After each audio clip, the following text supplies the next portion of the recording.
FC Agenda. We are back for another season. And on the opening day of the season, 2026-2027, Newcastle held Liverpool to a 2-2 draw at St James's Park. I'm joined today by Mr. Sandwich and by Jez. Hola.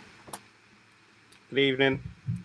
Great to see you both. Thanks for joining. And it's worth noting that you're both wearing yellow today. Was this something that you pre-planned behind my back? What's going on?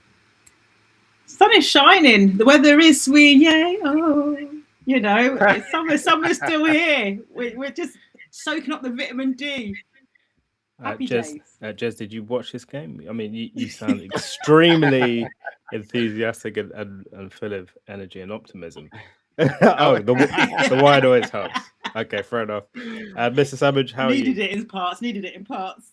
Yeah, I mean, I could probably do with a glass something strong as well. To be fair, this is just like, you can't really see it, but it's the Warrior yellow shirt. It was the closest thing I could find. I was like, well, I'm going on the agenda, so might as well get a Liverpool shirt on. So yeah, but apart from Liverpool, I've enjoyed. I'm not a pre-season person, so like I've not really tuned in, not even at all. This year, in your average preseason, I probably will even watch like the highlights or something. Whereas this year, I was so drained from the World Cup, and I was like, you know what? No football at all. This is the time where I need to catch up on other shows, watch some trash reality TV. So I came in relatively optimistic, and we're going to get into the game. I was listening to the preview pod, the previous episode, which you guys did, and if you haven't listened, go back and check it out in the catalog. And yeah, the varying levels of optimism. I didn't really have a marker because I hadn't watched anything in pre-season. I didn't know what we're going to play like. I didn't know what our new signings, actually, because we saw both of them. I didn't know what they were going to be like. So yeah, I think the yellow matched the excitement and intrigue, and yeah, the sun is still out, so we'll take that. Coming into it, eyes wide open. You know, like you said, no precursor. Like we're just going to go off what we've seen, not what people are talking about. You know, we're going to make our judgment with our own eyes. Wow, impressive stuff. Impressive you managed to avoid the entire pre-season. To be honest, I was pretty much the same. I don't see it as any like real indicator of what's to come unless you're completely bombing. Yeah, it's just fitness. Yeah, fitness. I don't watch the training sessions. Like, yeah, you know. Yeah. Because I'm in a couple of groups where people really obsess with what they're seeing in pre-season. I can't believe this result. Look, we all know there's lots of holes in the squad to sort, and there's issues, and there's new manager, and lots of things to fix and get right. But this is more of a long-term project, isn't it, Jez? And from what we saw today, we had a stark reminder, I thought, and nothing is going to be fixed super quickly. Plenty of things that were concerning me, but at the same time, they showed a bit of resilience to come back at the end. So talk to me about how your emotions were at the start of the game versus the end. I think at the start of the game, and it's always, I guess, the case, you kind of have a little bit of that when you play kind of the third day of that first round. You know, you kind of we saw Arsenal on Friday, and it's just a bit like I was there to watch them kind of potentially lose, and they didn't. It's like, right, okay. You weren't there at the Emirates, were you? No, I wasn't there. I was watching it. We need to clarify that. I wasn't there, but I was just like, okay, let me give this some time and energy. I want to tune in and watch, hopefully to get a bit of a laugh. That didn't quite happen, right? Okay. And then you kind of got the lunchtime kickoff on Saturday, which, you know, we know what happened there. You know, and the second promoted team that played of this week, you know, did the business. Like, okay, this is interesting. Yeah, so whole beating Man United 2-0. Yeah, you know, it's just kind of like comprehensive slap up. Comprehensive. And then, you know, you look at some of the other results over the course of the weekend. You're like, oh, okay, you can never tell anything early doors. And I never really bother looking at the league table to play about the 5th or 6th game either. But you know, kind of come into this going, okay, let's see what Liverpool are going to do, and let's see what these new players are going to do. Let's see what the returning players, given that, you know, the World Cup, and that we had quite a few players coming back quite late after the World Cup. And again, we talked about their pre-season, it being about fitness. You never quite really get a sense of some of those late returners. So I was quite optimistic, you know, and a lot of the focus at the beginning, rightly so, was on the Kevin Keegan tribute, and I think that both clubs did that beautifully. You know, because he meant so much to both teams. in terms of what he brought to Liverpool and to Newcastle.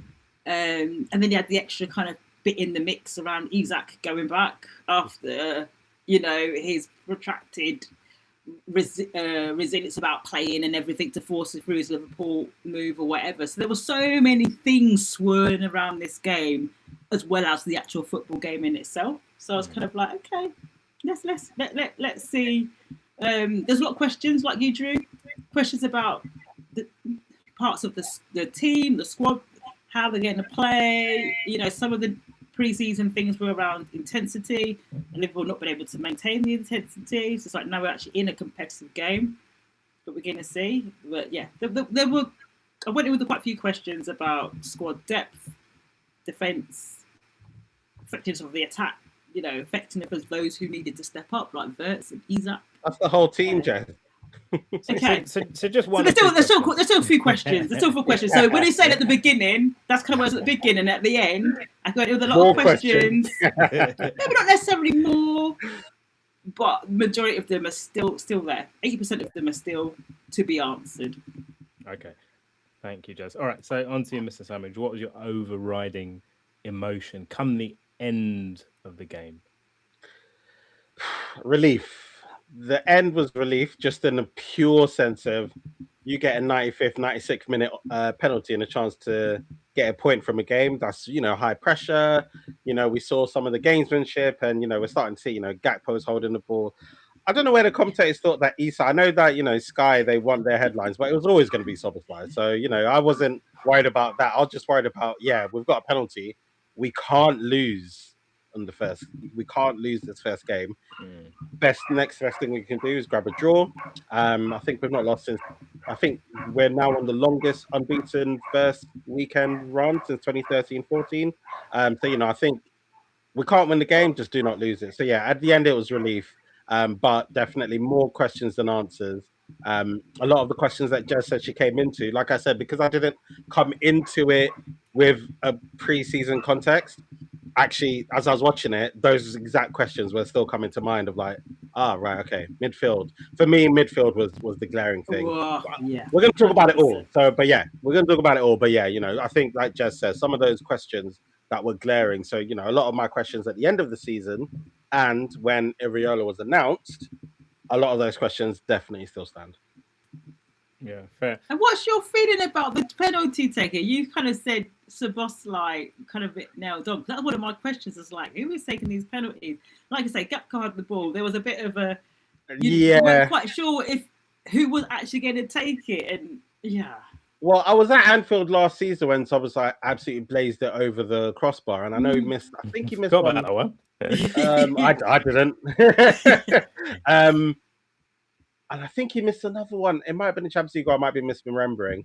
So he's not got a flawless record, but the pressure and the confidence for me, I'm like, it's got to be Szoboszlai. And to be honest, obviously, Salah's gone, and Salah's penalty record wasn't actually that great. So it was only naturally going to be Szoboszlai. Isak's not in the best form at all. I think when we're 2-0 up, and actually we want a bit of confidence for your number 9, that's when you give it to Isak, not when it's that game, that stadium, first time back. Like, there were so many headlines as it was. So let's not add the pressure. Let's take the point, go away with it, and let's continue building. So I didn't really have any doubt. Now that Salah's gone, Szoboszlai is the penalty taker, and you know what? Just stick with him as the penalty taker. They showed it on Sky. All his penalties go to the same area, to that right of the goalkeeper, but hits it with so much power that almost all of them went in. There were just 2, the Burnley one, and there was another one that looked like it went off to the side. But he's our penalty taker, so I wasn't concerned about that. And all the gamesmanship, Gakpo did well, hold on to the ball. Van Dijk was in there, protecting the penalty spot, all those kind of mind game stuff. But Szoboszlai was always going to take it. Yeah, and look, often the delay between the penalty being given and the taking of it can work against the team that have the pressure to put it away. But I thought it was managed very well, as you say, by his teammates. And I'm glad they took the drum out of it. Some people were saying on my WhatsApp forums that actually this shows the character of Isak, not stepping up to take responsibility. I'm not sure it's entirely in his hands. And in time to come, perhaps he will be, or if Szoboszlai is not there, perhaps he'll be the penalty taker. we've had forwards previously who haven't been designated penalty Yeah, takers. Torres For wasn't example, penalty taker over Gerrard. Torres, Suarez, Yeah, etc. yeah, So not to worry about that. I think my overriding feelings to answer my own question was yes, relief, but also I guess satisfaction at not losing because the sensation of losing an open day match isn't something I can really relate to, not in recent times. yeah. And I was beginning to have to adjust my mindset to just to deal with it. I was like, wow, we're not going to go unbeaten. It's official. We're not even at the end of August. Got another game to go before the end of the month. But in all seriousness, I'll take 2-2. But let's get into well. Look, we'll talk about Isak. Let's talk a bit more about the £130 million strike. I can't remember how much it cost, but he was, in my mind, destined to have a say, and in the end, he didn't. He's fairly quiet. I think he had maybe 3 chances. Didn't really feature prominently. There was a couple of occasions where there was an opportunity for others to play him in. They didn't. That to me spoke a bit to his even if it's at the back of people's minds, he's standing in the team a little bit. He's not established himself as the governor. We know that it's been a difficult start for him. I wish though he could have played with a bit more main character energy and actually played to the occasion, because I just watched the whole match thinking I expected more and he was passive. I actually wish he would have got a bit more involved in geeing up the crowd, but getting stuck in there, showing that this was something that he really wanted to walk away from and leave his mark on. He didn't really, did he, Jez? No, he didn't. But I think that kind of points back to one of my questions: is that midfield? Because I think that you kind of need that supply and you need it to drive. And the midfield, for most of the game, but particularly in the first half, it was so stark, like how absent that midfield was, and how narrow they insisted on playing. So there were times where they did kind of carry the ball forward. I think the passes were off. We got punished with Gravenberch's wayward pass when he drove it forward, and they turned around and then hits on the counter attack and then put the ball in the back of the net. But I think that was very. I don't think you can necessarily play that at either. So I don't think he had a lot to work with, and they kind of was taught, with the new manager's style of play about people hunting in packs. They just were individuals. So even when you had people moving forward and attacking, often look, they were isolated because nobody else went with them. So I didn't see how effective that he could be. I think what I would have liked to see more from him in this game, and all that I've seen him, is the striker who can play instinctively as well, where you don't necessarily need to have a lot of people around you as well. Somebody can kind of get the ball turned and go, I'm going to do something on my own, where he looks to me to kind of want to play in around off other people and very reliant on other people being around him, rather than being that kind of bloody-minded singleness that kind of goes, right, I'm going to get the ball, I'm going to run up the defence and try to do something.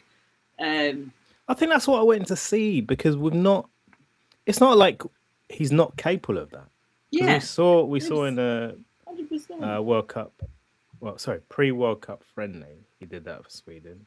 We saw he was fairly effective at the tournament. We've seen from Newcastle some of the goals out of nothing that he can produce, like he has against us on more than a couple of occasions. And that's where I thought, Sam, there was an opportunity for him to just be a bit more intentional. And he just seemed to let the match pass him by. And that was, to me, I don't want to hammer him, right? Because first game of this season, no one really knocked out the park. But I really would have liked to see a bit more proactivity from him.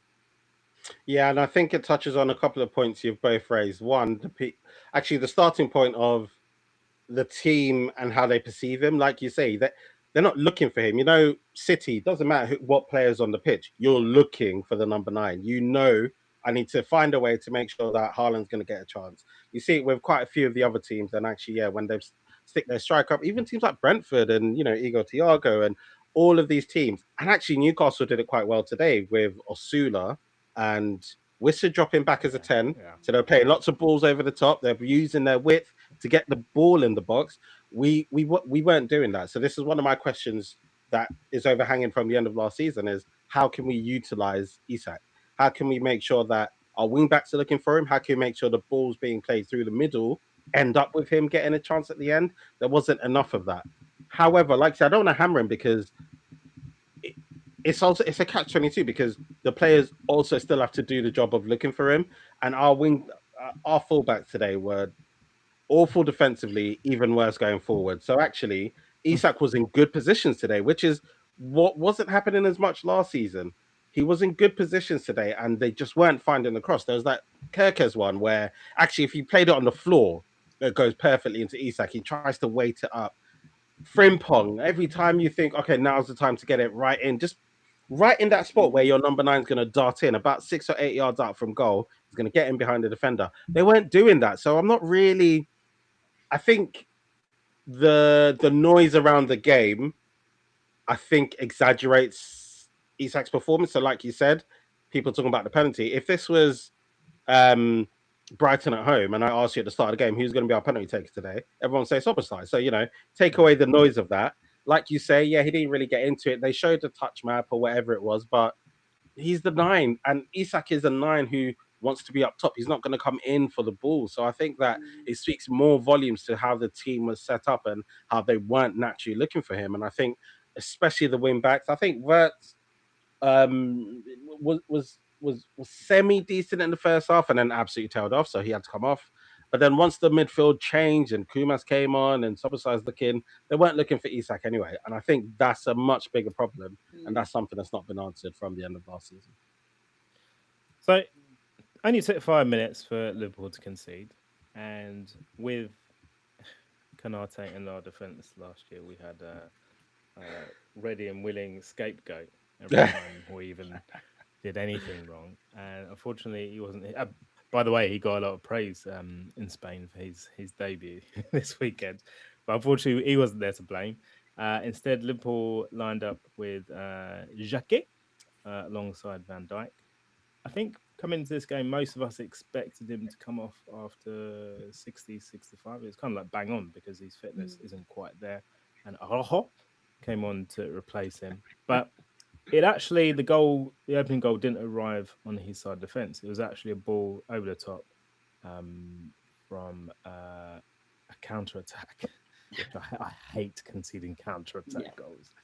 Especially because we gave it away. Yeah, that's it. We give it away.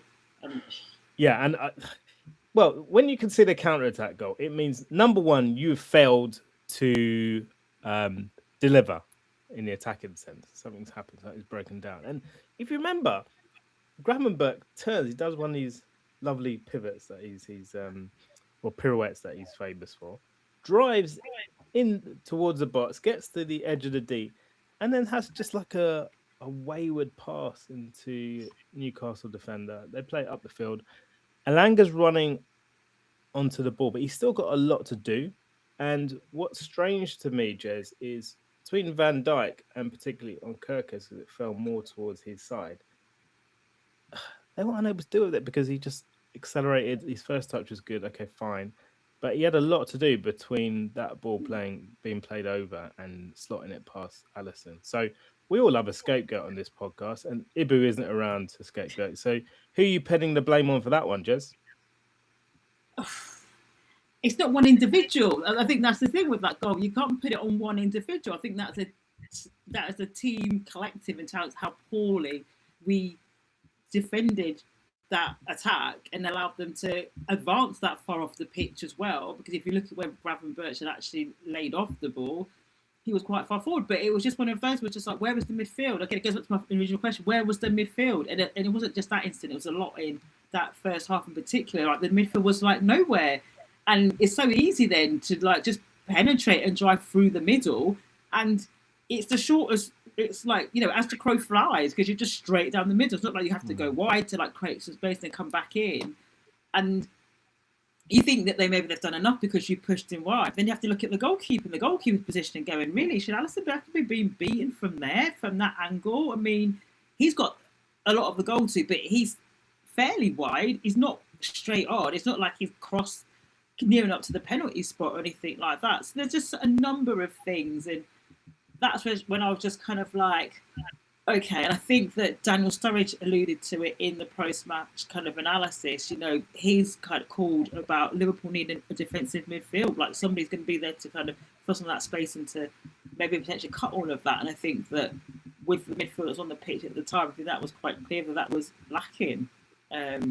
But yeah, I don't think you can pin it on any one individual. That was just it was a poor across the whole team, losing the ball cheaply as that in what was a very promising position, and then there just being nobodies at any point in that midfield because they were straight to the defenders. Yeah, look, Sam, we all look at goals and can pick apart the roles that individuals had in conceding of chances, and this goal, as I've explained, because it was a breakaway, just it felt awful to me, and because it came so early in the match. However, I was fairly calm because it was early and because Newcastle missing Dan Burn, having sold half their team, lost their manager, adjusting to all these different things. Is that coming back? Well, I thought I didn't have an impact, didn't, but fine. But there were so many things that Liverpool, I think, psychologically could have played on, and I didn't feel that there was enough of a reaction to show that deep down they felt like they could go and win the match.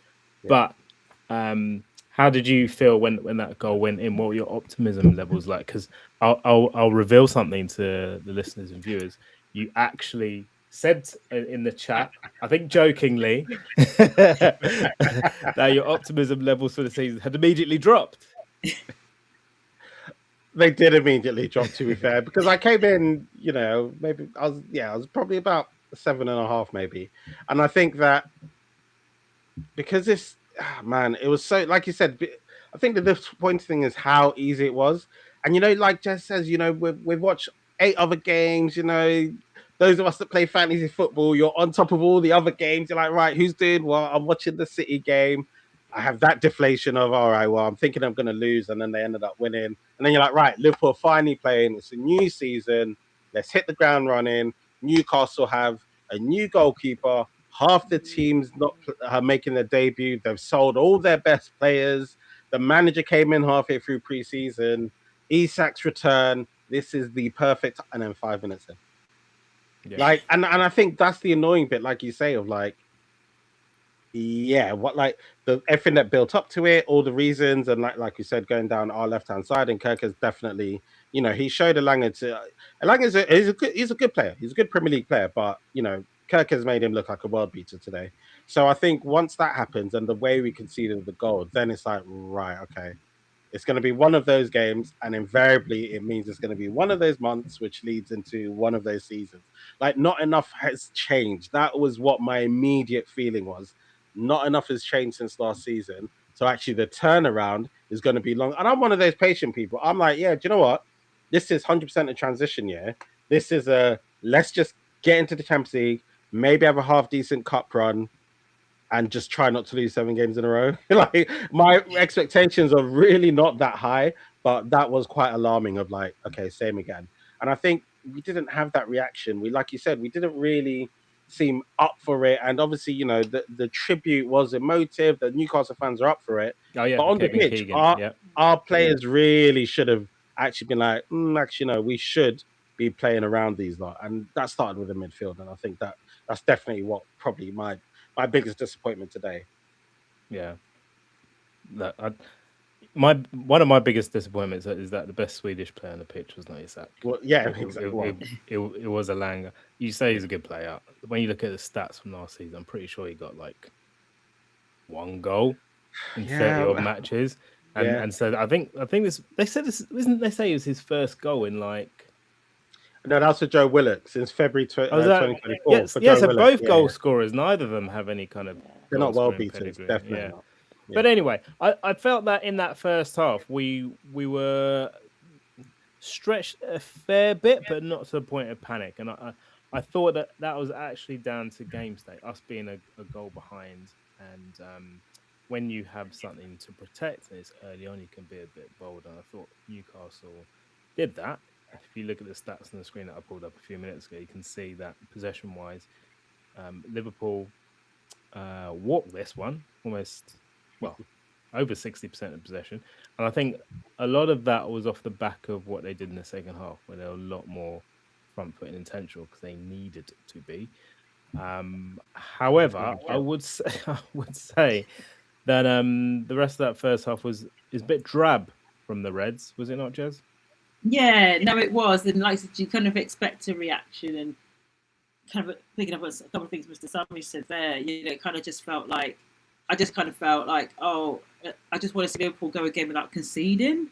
Are we gonna have another season where it's just like when we're predicting, the result for the next game, there's always a 1 in there somewhere because there's no belief that we can keep a clean sheet, and that's got to be part of how you feel like you can build on something and actually get some success. Is that kind of defensive performance where you actually can shut teams out.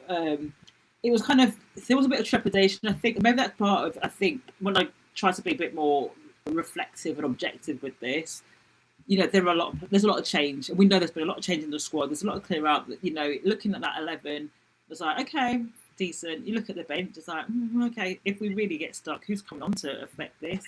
I think the fact that within the space of, what was it, 60, 50 seconds, both the right and the left back then on yellow cards. And it's just okay. So, so they were playing a bit within themselves, I think, because they had those yellow cards. It was about 30 minutes, so it wasn't even that far into the game. So you kind of like mentioned it on the back foot for a number of different reasons. But I kind of then felt like, okay, if this is parts of last season coming to this season, I also take into that Liverpool, for a lot of last season, were a team of two halves. It's like, it can't get any worse. I was expecting a bit of a bounce or a bit of a change up in that second half because Liverpool have done that. So, but yeah, first half wasn't great. And it came, to be fair. I'm glad you mentioned the bookings for both fullbacks because when we lost Trent and Robertson eventually faded, probably stuck around for longer than he needed to. Is now playing at Spurs, but the transition from those two, who were the best pair of fullbacks maybe we've had in the club's history as a pair, to the guys we've got now, Frimpong and Kirkes, hasn't been smooth sailing, has it, Sam? They're both booked, they're both rash, they're both struggled with those balls into channels, and overall they're both underwhelmed, haven't they? So when you look at the two of them, who concerns you most, and is there any credit you can give to either of them for what you saw today? Frimpong really, really, really concerns me. Frimpong cannot be our starting right back. He doesn't bring enough going forward to justify him starting in that position. And this is one of the things that Slot said this time last year, is that actually, all things being well, actually, like, he can see Frimpong as a backup right winger. And I think unless he's playing in a 5, you can't have him that deep because he has got pace, but somehow he still gets outran. And that's the thing that really, really frustrates me. So I'm a lot more concerned about Frimpong. There's physicality issue questions as well. So, like, actually, it's quite easy to get the ball off as well, which is not what you want in some of those positions. Because often, especially a team like Liverpool, if you get past the fullback and you start to turn inside, you probably will end up 1-on-1 with the goalkeeper. And I think that's a bit of a problem, and that's something we saw today on both flanks. In regards to Kirkes, I don't know whether I don't know.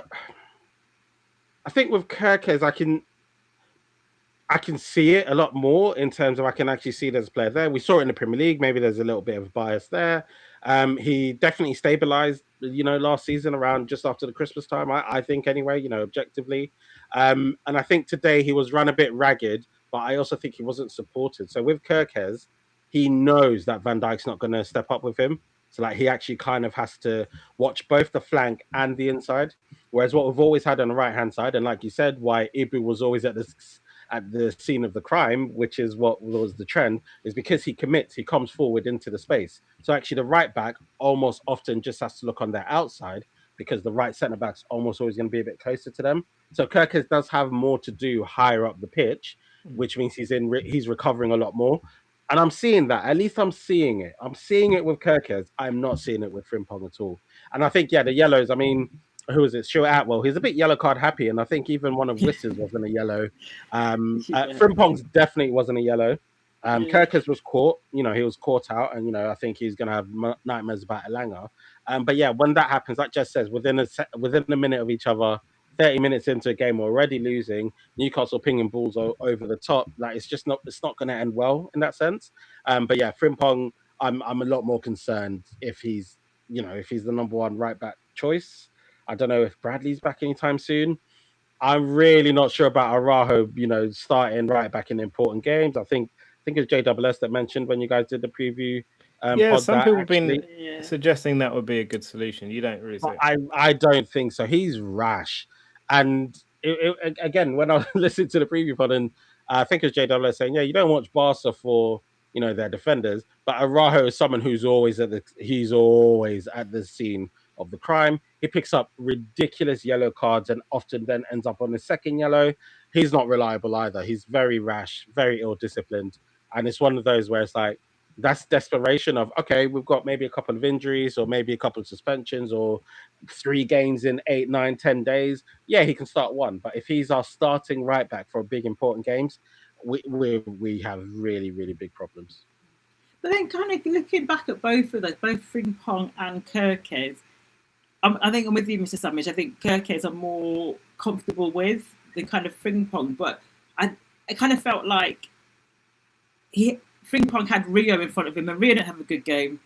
He's not a right winger. He's really not. And actually, you kind of saw that. So it's kind of like, and he very much stayed on that right hand side, whereas on the left at certain points in that first half, like the midfield kind of changed over.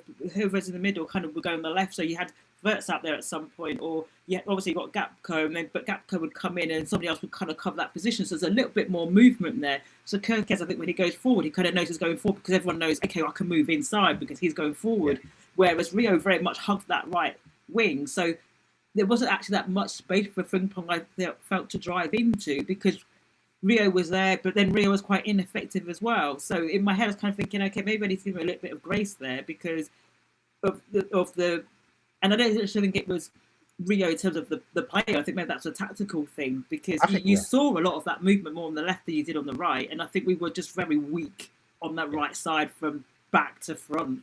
And I think that's what kind of contributed to the first half that we saw. Could he have done something differently, the coach, with that right-hand side? Because everyone looked at Ngoma and we don't recall what he did at the end of that game last August. And that maybe would have played into the manager's mind. This is the ground where that player's had joy before. But to put him on that right-hand side, Sam, it just felt a bit of an abstract decision, didn't it? And he left him there for a while and he didn't change it for a while, which to me was a bit strange. Yeah, Rio Ngoma, he's about as right wing as Zoran Mamdani. Like, it's just not for him staying on that wing. That's for you, Drew. Yeah. My favourite politician. I like that. He's not a right winger, and it's clearly a makeshift, and it didn't work. Lewis Hall had a good game up until the 94th and a half minute. He had a good game, but Lewis Hall's he's a good level of player that actually he's going to be able to mark up someone who's not naturally in that position. Because like you said, Rio's instructions must have been hug the touchline, try and draw the play.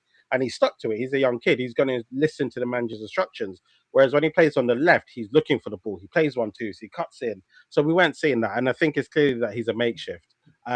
Because when Munoz came on, Munoz played like a right winger, darting into the box. He caused problems. Yeah. He probably should have had a penalty earlier. And I think that was really the difference in that approach. And I can give grace that, okay, it didn't set up Frimpong to get the best out of him. I give a bit of grace to that, but I'm also like, I don't know if it would have been that much different. And also, as a side note, we keep Bacola. Bacola's a left winger.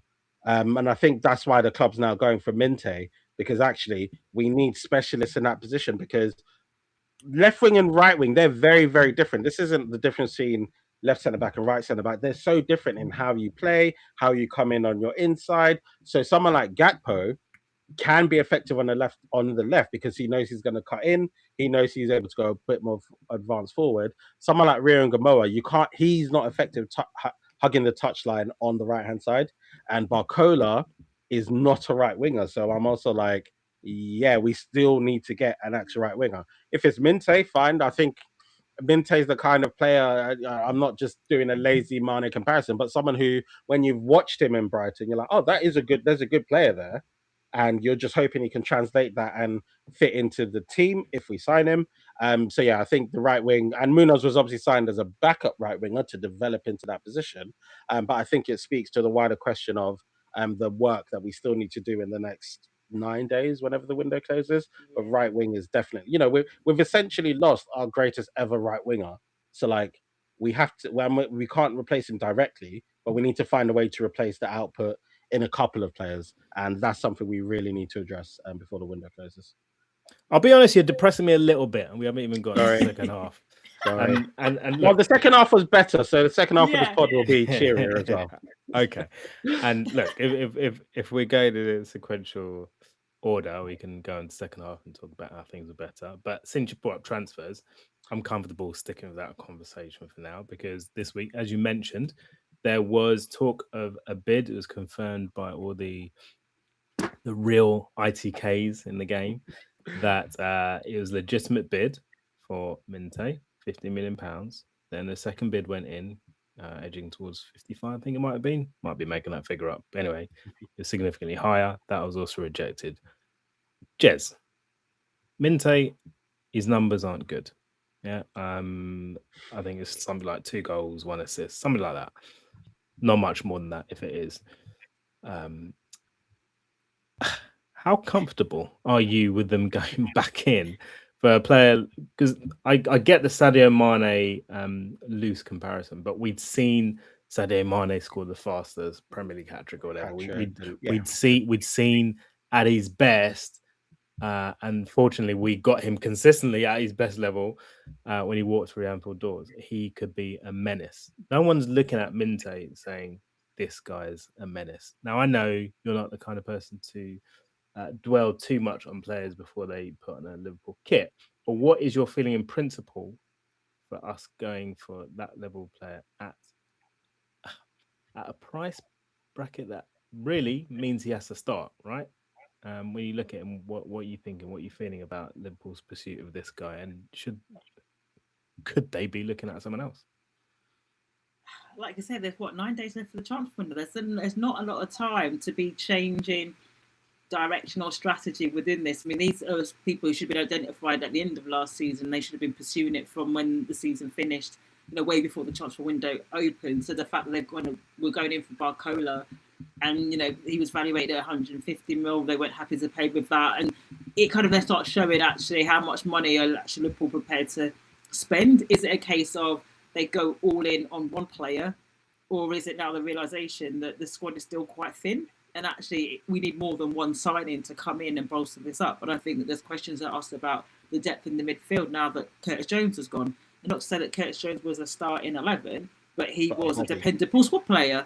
And actually, like I said, you look at that bench and go, okay, either who's going to come in and influence this game, but if this 11 people are out of all of those that are left who were named on that bench today, who would you be comfortable coming in to start another game in the future? So there's a number of questions and a number of positions. I think the personnel in terms of the depth is still there. I kind of get a sense that from the work that's been done on the transfers so far, there's an element of kind of building for the future. So there's a lot of young players coming in. So it's like, we don't expect you to do much this season, but maybe 1 or 2 seasons from now. But then doesn't answer the questions of the immediacy of like, but the season started now, we need to be doing something now. So if he is to be brought in to develop as part of this development of the squad, with that being the new lot of young players that have come in, yeah, kind of okay. But I think we have to kind of accept that. It's either we're looking to sign people who are we expect to have a massive impact this season, or are they players that this is like 1 or 2 seasons from now, and maybe we need to give that some patience. So that's a very roundabout answer of whatever. But I kind of see the transfer strategy at the minute go more for, we're thinking about 27, 28, 28, 29. I kind of start to get those vibes. I mean, Sam, what do you make of this transfer strategy? Because no one was talking about men's state. By the way, Salah, I'm pretty sure it was back in March, announced he's leaving Liverpool. And now here we are with 2 minutes ago. It's kind of like when you're in a club, don't know if you've ever been in this situation. You're scoping out talent, and then you wait till the lights turned on to start, trying to grab phone numbers. What have Liverpool been doing all this time? And this whole Barcola thing. He plays on the left. We needed to replace the greatest right winger in our history, as you said. Do you think there's some kind of structure and logic behind this? We just missing something? And then on the other hand, going to throw in the Curtis Jones conversation there, Harvey Elliott. There's lots of in the attacking part of the pitch before you even get to central midfield. Solid question marks with, as Jess says, 9 days to go. Yeah, like Jess says, you look at the bench and Kumas, McConnell, Trey Nyoni, all these players where it's like, oh, okay, maybe like if 1 or 2 of them are on the bench, you're like, okay, yeah, a couple injuries, and actually, yeah, that individually they're good talents in that sense, and yeah, you want to start embedding.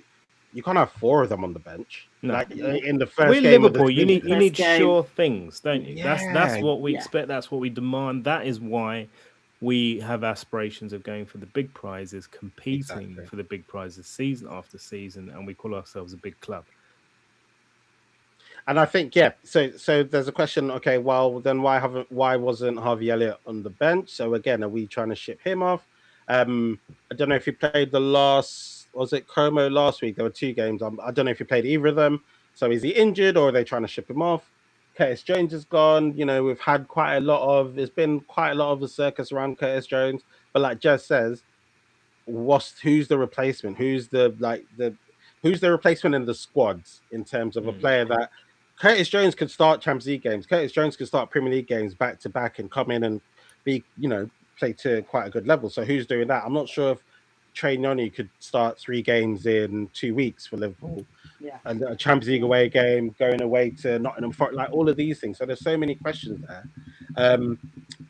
Barcola, the only thing, unfortunately, 50-60 million now for the top 6 team is the going rate for squad players, to be honest, because the starting players are the 100 millions, 110, 120.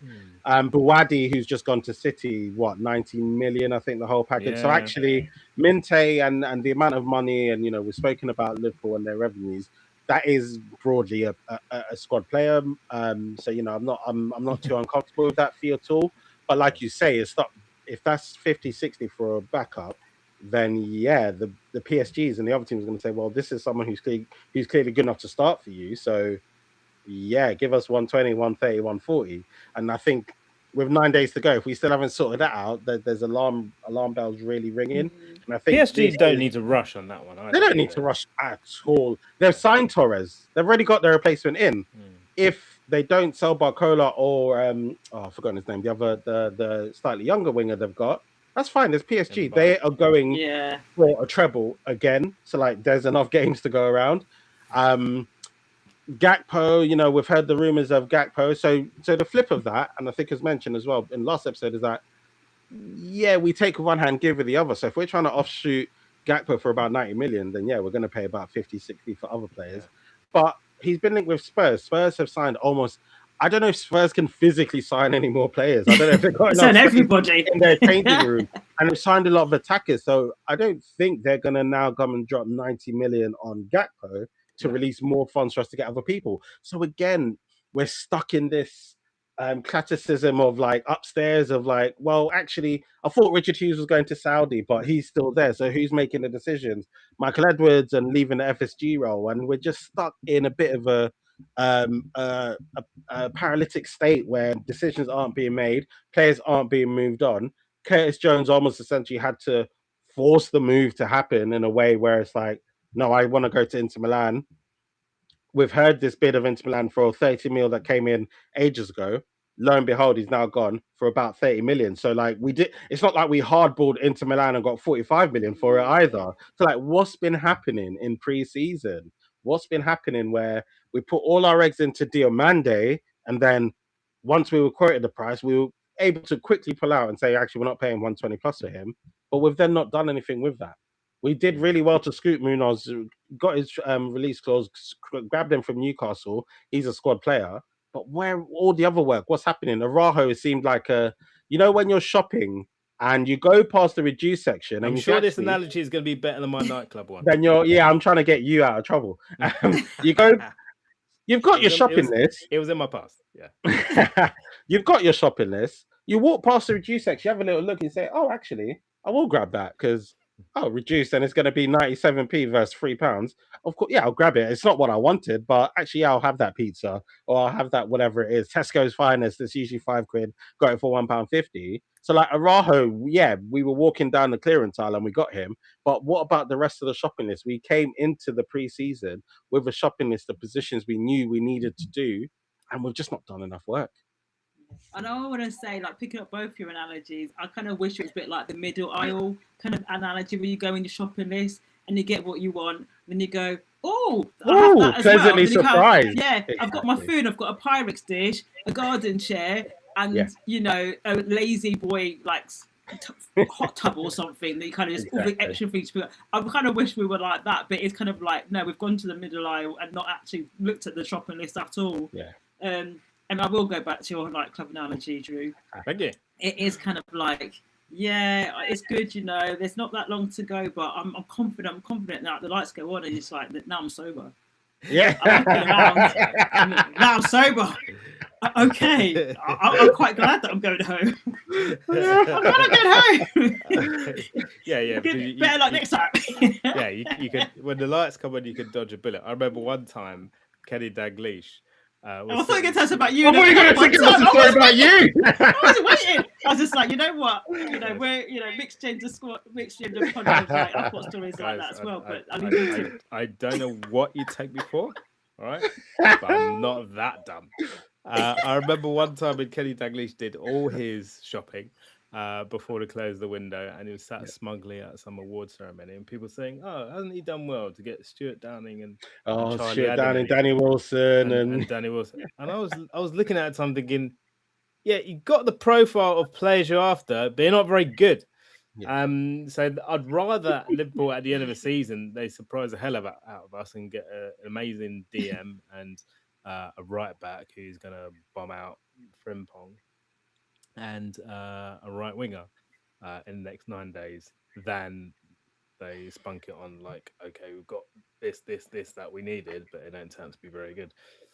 But anyway, that's all to come. And look, there's the rest of a football match to talk about, and if you can remember it, that's completely my fault because I went. No, I think I derailed it first. So and I gladly stuck with it. And I was like, let's ride this one out.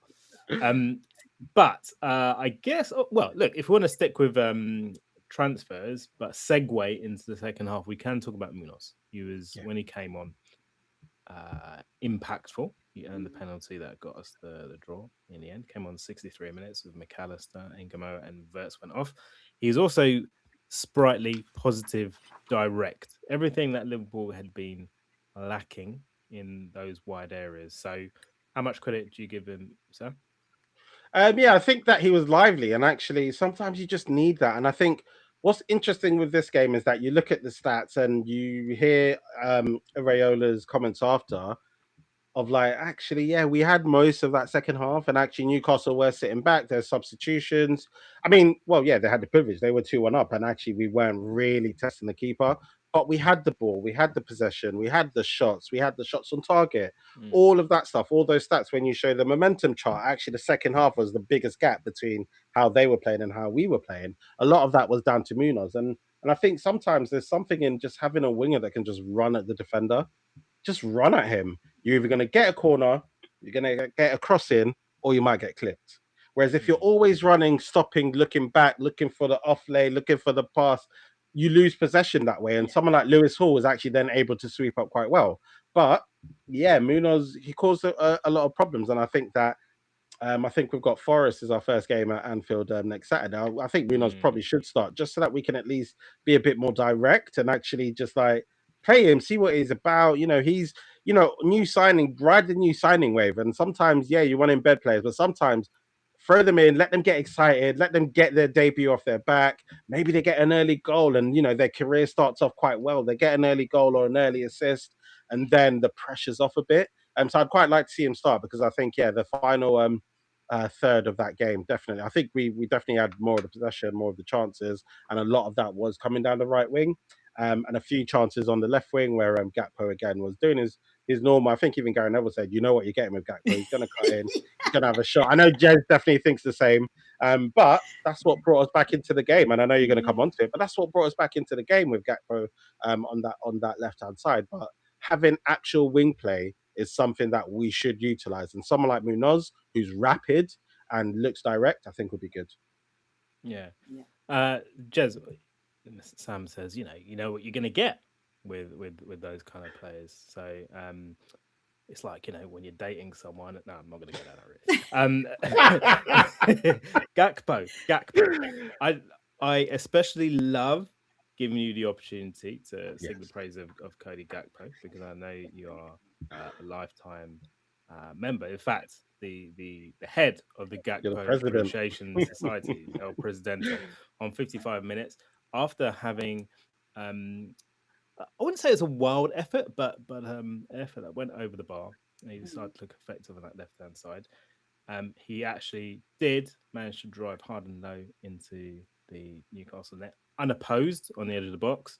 55 minutes. How loudly were you singing Gakpo's name at that point? It kind of started off like, just play the ball. Okay. What do I know about football? That's actually how it actually is. So I was like, what do I know about football? But it was nice to see somebody just have a shot because at that point it was just like there was too much of this. Let's move it around. I'm looking for, like Mr. Summer just saying, I'm looking for the layoff. I'm looking to play it, and that just was break down the play that nobody kind of knew what they were doing or what everyone else around them was doing, and it was just very disjointed. It's like, yeah, just have a go. And he has got that in his locker, and I hope that he takes some confidence from that and actually brings a bit more of that into his game. And it was nice for him to be in the middle of the pitch rather than he's out on the left and you know what it's going to do, cut in on his right, and it's going to be trying to bend it in. So some kind of variation within that as well. But yeah, I think that we kind of needed that. I think, what did they say? That obviously the whole hype also was around the fact that Salah was gone, Salah's goal return, that Salah scored in every single home, the first game of every season, I think, when he was with us. And, he was like 200 and whatever goals. And then the next high scorer on the squad was Gakpo with 50. Kind of like, whoa, okay, that's the drop off that we're now trying to manage. So I was pleased for him. I was pleased that, like I say, he had that go. He had a bit of confidence. And actually you saw him played with a bit more confidence after that goal went in, in terms of he started to be a bit more effective on the pitch. So, yeah, give him his dues. And we got back in and it felt like the win was beneath ourselves and we were going to go up, and the second goal was ours. And I think in commentary, it felt like the second goal, everyone watching and in the ground, it kind of felt like it was ours until it wasn't. Rinse and repeat with the Newcastle second goal. But I was pleased for him. So I did praise. Yeah. I did thank. Yeah. Okay. I did bless. All right, Sam. Until it wasn't, and 2 minutes later it wasn't. Willett came on 56 minutes. Willett scored in 57 minutes. What the hell? Again, pace over the top, and it's man. Actually, no, it wasn't over the top. They were running through the middle. Middle yeah, again. The Willett goal. Yeah. Rinse and repeat. Yeah. Showing a lot of strength to somehow bulldoze his way past three players in the middle of the park. He just walked through them. That was poor. Yeah, it was embarrassing from the midfield. And I think, again, giving the ball away, because we'd had a couple of shots that were blocked, and then we're trying to find a pass, and then we're not closing down. And sometimes just take the yellow. I think Ariolo said on Sky, actually, I kind of expect my midfield to sometimes take the yellow. He was trying to be really, political with and his answer with, between the two goals, especially the second one. And I think that actually, yeah, we really should have done better. The midfield, this is what we're talking about, of like midfield, and Daniel Sturridge after the game is then saying, actually, this is where a natural defensive midfielder comes in and is able to actually stop that happening. Yeah, I'm going to take the yellow. Milner's taking a yellow there. Fabinho's taking a yellow there. Just stop the play. Just don't even give them the opportunity. But it was too easy. It was just too easy. And I think by the time it then gets to Willock, don't get me wrong, it was a good finish, actually, to be fair, from Willock. It was a good finish, but he shouldn't have been in that position, and it shouldn't have got to him in the first place. And I think that's what the issue is. And again, like I said, what we started this pod with, the questions that are unanswered from last season. How many times I come on this pod and say, same type of goals being conceded, midfield being ran through, the defenders are just being shown on and not knowing what to do. And like you said, unfortunately, yeah, Konate was at fault for a lot of them last year, but like, it's clearly a system thing, and it's these players in the system just can't seem to, I don't know what it is. Just cut it out. Just cut it out. Get dirty. Get rough and dirty for a few minutes. Break up play. Find a way to do it. A lot of other teams are able to do that. For some reason, we can't. Maybe, yeah, we don't have a natural DM, and actually, we've not replaced Fabinho in that sense. Gravenberch is not a natural DM. I think we all know that. And well, Endo was on the bench, so, but that's not the I answer remember that either. guy. Yeah, So like. Yeah, we need someone that's going to stop it from getting into the box. You can't let the ball carrier, when you've got more players committed forward, get into the middle third, let alone get the ball up into the final third. So without a DM to stop all of that, we were in trouble. And it's really, really big glaring signs for the season if it's going to be that easy for this midfield of Newcastle, they're not going to be the best midfield we're going to come across. They were able to do it quite easily. That's going to be a big problem for the season. It's interesting that you say that, Mr. Mitchell. I think you're right. It becomes a system thing that we're at the point now. It's the start of the new season. Okay, it's one game. It's 90 minutes or 90 minutes plus whatever. But we're still talking about things from last season. We've got a different manager. The personnel's changed, and you can say we're somewhat weaker for that. But then we did a big clear out at the beginning of last season as well as like new players coming in. So you kind of get to a point where, I don't know, in my head, I'll kind of go, football is a simple game. I think we say that. Football is a simple game. If you do the simple things right, that's where you start becoming effective. And at some point, the finger stops being pointed at the manager, and you kind of got to look at what's happening with the players, with the mentality, with the culture within that. Because even though you can change the manager, he's supposed to come with different ideas, fresh approaches or whatever. If players are still not responding to that, at some point you kind of go, does this become a systems thing because it's a tactical thing by the manager? Or is it because of what?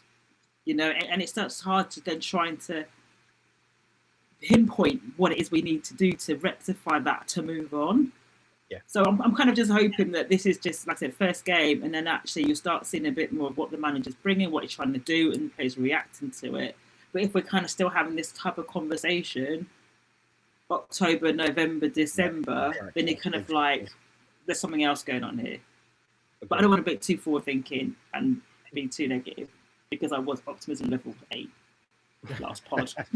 Yeah, and I need to raise my optimism levels, I've been told. I think if we get to the end of the window and we've at least got a couple more players in, I think my numbers might creep up to a 7.5. You never know, but I would say 7.9. Yeah, no matter what the manager has up his sleeve when it comes to tactics, setup, systems, he's going to need the tools to meet the expectations of the fan base of the club as a whole, and our financial obligations to be a consistent Champions League team. He's going to need to get us into Champions League, right?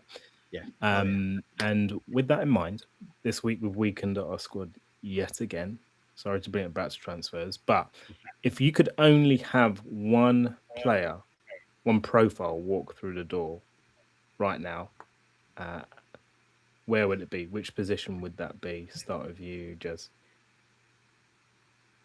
Wow. I think defensive midfield.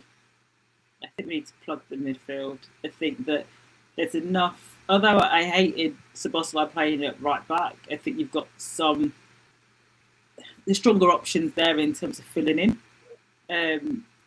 But But yeah, I think defensive midfielder just to free some of them up. So I think for me that's priority now. I think I'll go DM too, and it's a big concern that there's been no smoke whatsoever. How about you, Sam? Yeah, I would have said DM2, but just to give a different answer, I will actually say right back. What I saw today was really concerning, but also, Jez, the point you just raised is critical. Sobosai shouldn't play a single game at right back. Yeah, this season. 100%. And I think it's a knock-on effect of not having the right back position sorted out. Because actually, if we lose Sobosai in the 8, who in our midfielders playing at 8? Because actually, McAllister can't do that either. Verts definitely can't play deeper. And we don't know if Javielet's going to stay. So it's like, actually, the knock-on effect of not having a right back in DM means our best player from last year keeps getting shipped around. And I think we get a bit of an imbalance in the team.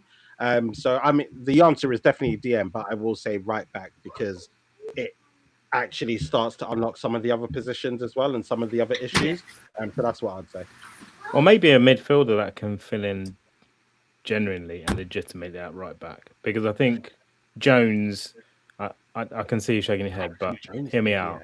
I think Jones also filled in that position, didn't he? It was never ideal. No one ever looked at it and said, "Oh, brilliant solution." But that willingness and that capability to do like a solid job. If I had one position, it would definitely be DM, but someone who's maybe adaptable. Whilst I get that, that's in season when the window's closed, and Bradley got a freak injury, and Frimpong was in that. We have the opportunity to actually go out and get that, and that's where for me I'm like, we can't now have the same thing in November. Sobosai playing right back because in August we still didn't get the right back. And I get your point. You get a DM that can, or we can. Like Ezri Konsa's just gone for what 50 million, which is he's basically gone to play for 3 months at centre back and also cover right back just in case Ben White gets sold. Liverpool could have paid 50 million for Ezri Konsa. Like we're saying, that is now squad player territory.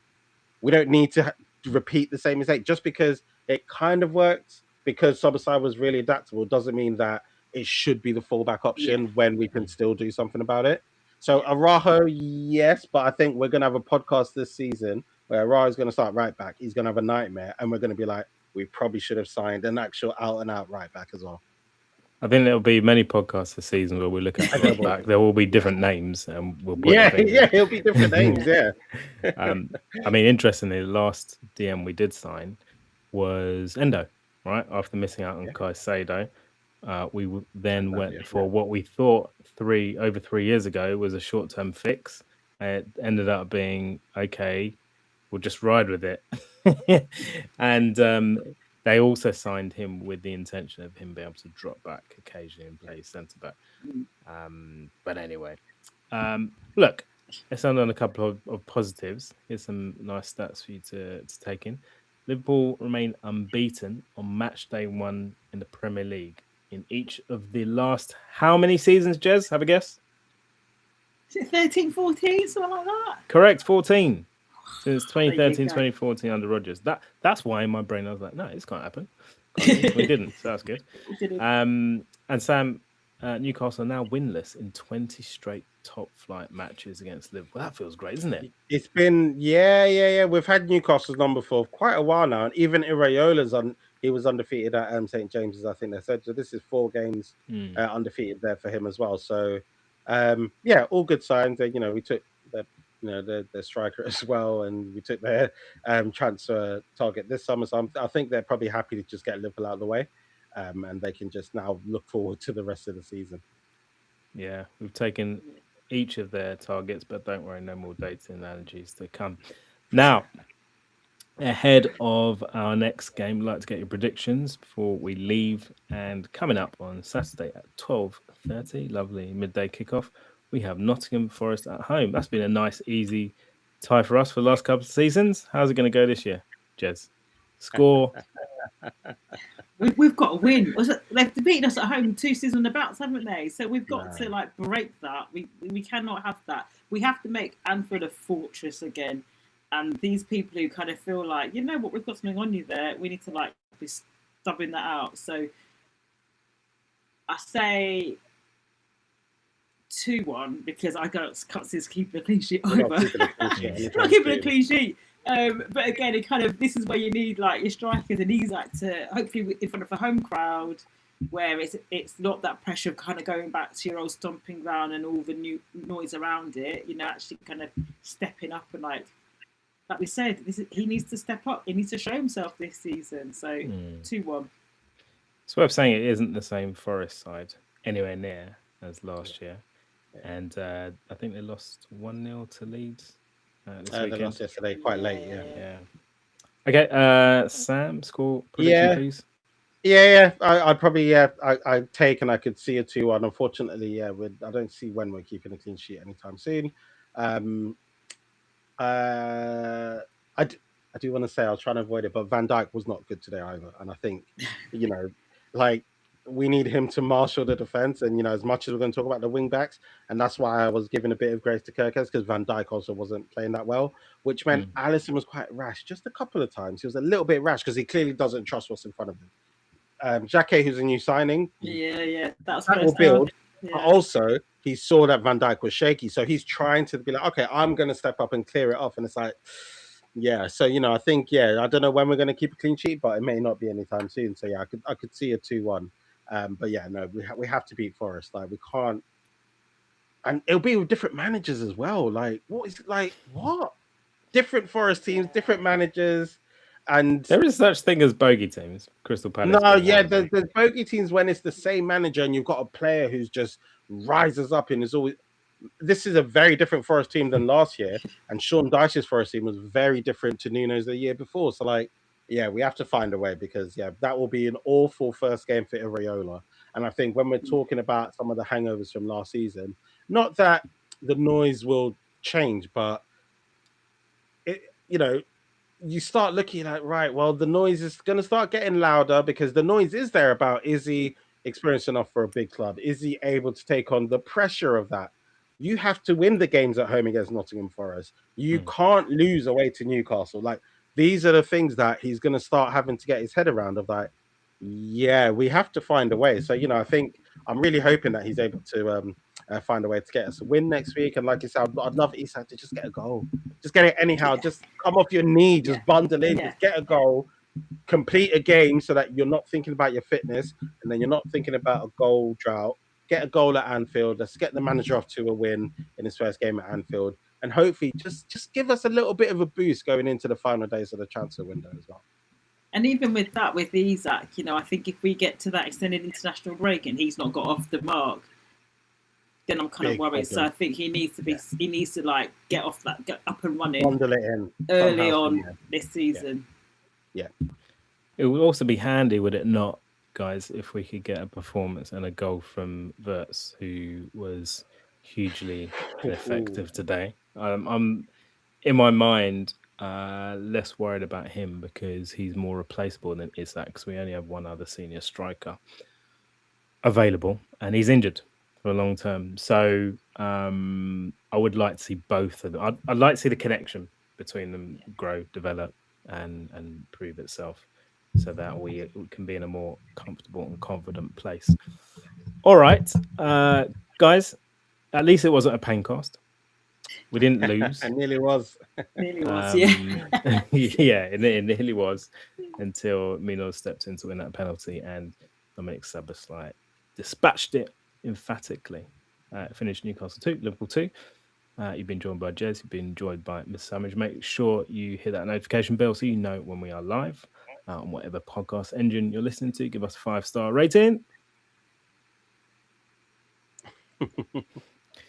And make sure. It's almost in sync. That I like that. I like the midfield. I like the midfield. Exactly. Yeah, solid unlock our back five. And make sure you give us a review as well if you feel especially generous.